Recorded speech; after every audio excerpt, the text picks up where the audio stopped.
Welcome back to the morning show here on Arise News. Now for global business updates, Rotus Odiri joins us. Good morning, Rotus.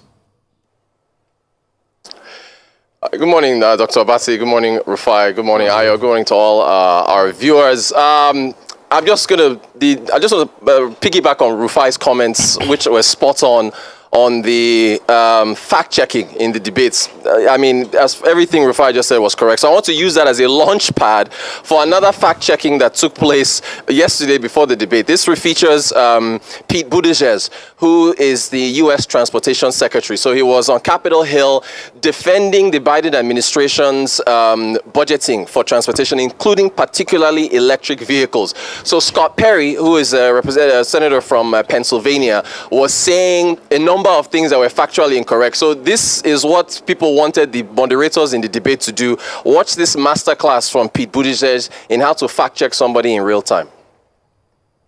Given time is limited, I will confine myself to addressing the factually incorrect portions of what you have said, beginning with the assertion that EV sales are going down. They are, in fact, going up. Does that include government sales or private sales? Every single year, private sales more or government Americans sales, have purchased Mr. Secretary? EVs. The entire market. The government's forced to buy them, so sales are going up, but the private sector... There are private sales too, yeah.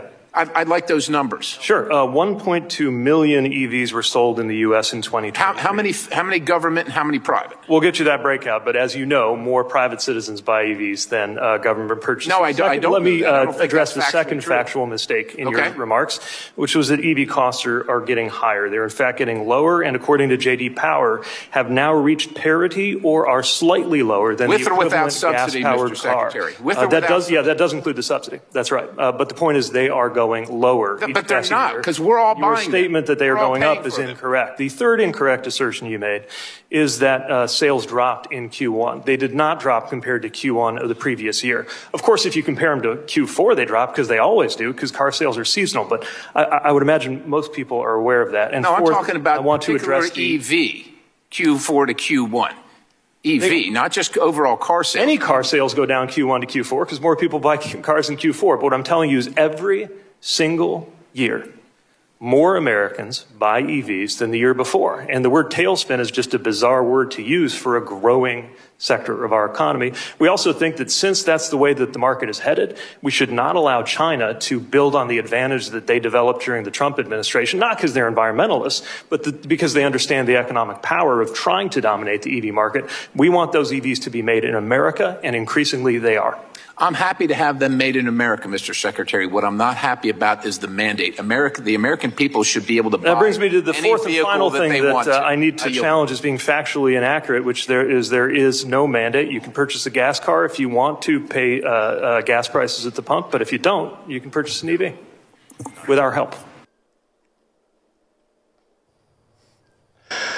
All right, we go to that, by the way, that clip went viral. It's everywhere on social media. The UK, the Office of National Statistics, revised first quarter GDP for the United Kingdom, coming in at 0.7%. The initial estimate was 0.6%, fastest growth since the end of 2021. And now there are triggers that suggest that the UK economy might fare a little better in the second half of the year. We've seen inflation fall to the 2% target of the Bank of England. It is expected that if interest rates are lowered, that will free up, reduce mortgage costs for folks in the UK, and generally, hopefully, prices trend downward. So that's the latest estimate from there. Back to the US, Nike releasing their Q4 2024 numbers, which fell under Wall Street's estimates. They're pointing to weaker sales in China, and also, inflation costs biting into the average American's pocket to want to buy a pair of new Nike shoes. The chief financial officer, I love his name. His name is Matthew Friend. U.S. names are so cool. So here's what he said. He essentially said that we are taking actions to reposition Nike to be more competitive and to drive sustainable sustainable profit and long-term growth. The shares fell about 12% in after-hours trading. Rounding off to Nigeria, we had an interview with the director for Google West Africa, Olumide Abiodun, and we essentially spoke about a number of things, AI, skills, but in particular, he spoke about Google staying in Nigeria for the long haul. When I asked him about Microsoft downsizing and things like that, here's what he said. I mean, we're in the economy, right? I mean, I think the businesses are in the economy, any economy for that matter. So when the economy goes through its ebbs and flows, we find that the businesses also have to pivot and think about how they continue to drive the agenda and drive their mission. But for us, we're really here for the long term, and I want to be clear about this. We've been here since 2007. We are very confident and, as a matter of fact, inspired by the opportunity that Nigeria holds for Nigeria, but also for the rest of the world. If you think about the size of the population, if you think about the average age of the population, so while this global tremors and even local here in Nigeria, as you rightly said, continues to hold sway, we're very, very focused on the future, and we're playing a long game. We want to continue to invest in the ecosystem. We think that those are the kind of things that gets us out of where we are.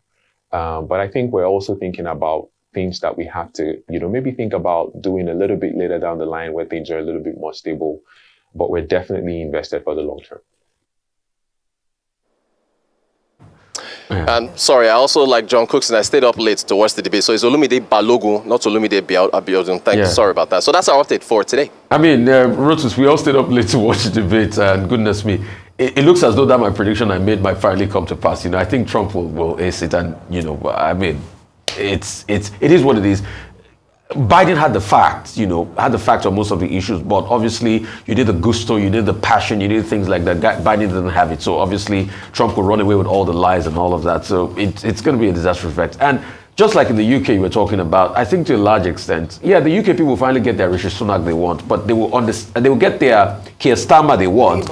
But 6 months down the line, they're going to realize that Rishi Sunak was actually the best for the economy, and these are based on empirical facts. So it's not about boys, gusto and all of that. It's about someone that can actually get the job done. Rishi Sunak brought taxes under the 2%. I mean, it's brought inflation under the 2% mark. There's been a lot of economic growth and things like that. The indices are good, but they're just tired of the Conservatives at this point in time. So there's a real dearth of talent around politics generally. I'll yield the floor. All right, so two things. Nike, a number of, with regards to fall in share price. So one of the things people have said is that even though that they have sold and are well represented in the Euros, closing top teams like England, they haven't really innovated or marketed enough. And also their strategy to having their products sold in just Nike shops that are not using partner organizations could also be one of the reasons why it's hurt their sales. They're looking forward. Hopefully the Olympics, where they have outsold brands like Puma, Adidas, would shore up their sales, but they're still not very optimistic for next year in terms of their outlook for their sales. And then I'm really glad, and I'd like to highlight your interview with Olumide Balogun, because, with the rate of exit or exodus of some companies like Microsoft who've moved in terms of their projects from Nigeria, it's reassuring to hear a company like Google say that they are staying in Nigeria for the long haul. We certainly need to see those positive markers for businesses and assurance to organizations that have their headquarters abroad to know that Nigeria is still very viable for businesses and that companies like Google are willing and ready to do business in Nigeria and with Nigeria. So that's really excellent. Good to hear that. Thanks. Okay, 3 quick issues. Yesterday you spoke about Japan. Japan has gone down below the 161 mark against the American dollar. The last time it did well was 38 years ago. Now, the Japanese authorities have tried to respond. What they have done is to change their top currency diplomat. They have a new person now that is going to take over. They are also changing their, director of budget bureau. They are appointing a new person. But the question is, would this help the Japanese, currency? the yen, the slide has been continuous since they moved from the negative rates position, to a new, more orthodox position, selling off their yield bonds, even locally, and then changing from negative rates position. Now, the truth of the matter is that the benchmark rate of the dollar is between 5.25 and 5.5%. The Japanese benchmark rate is between 0% and minus 0.1%. So the reaction of the market is that this is not likely to change anything, except they take more drastic decisions. So that's by the way of update, since you spoke about Japan yesterday. Secondly, the Bank of England, Bailey, I think that's his name, Andrew Bailey, who is the chief of the Bank of England, is saying that what is going on in France is likely to affect the English economy and also affect the global economy. Because if the far right, led by Bollard and Ms. Le Pen, if they take over and they believe in borrowing and they, borrow more, that's going to affect the French economy, and there's going to be a collateral effect on the global economy. Well, I don't know whether that is a prediction that is likely to happen.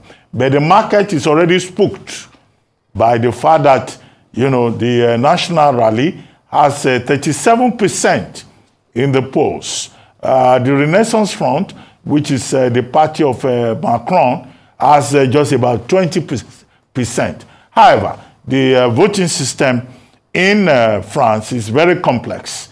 So at this time, we can't jump to conclusions. It's only in the United Kingdom that we can jump to conclusions and say that the Tories are out, and they will be out by July 4. This morning, the Federal Reserve is going to look at the Personal Consumption Expenditures Index, PCE, at 8 a.m. Eastern Time.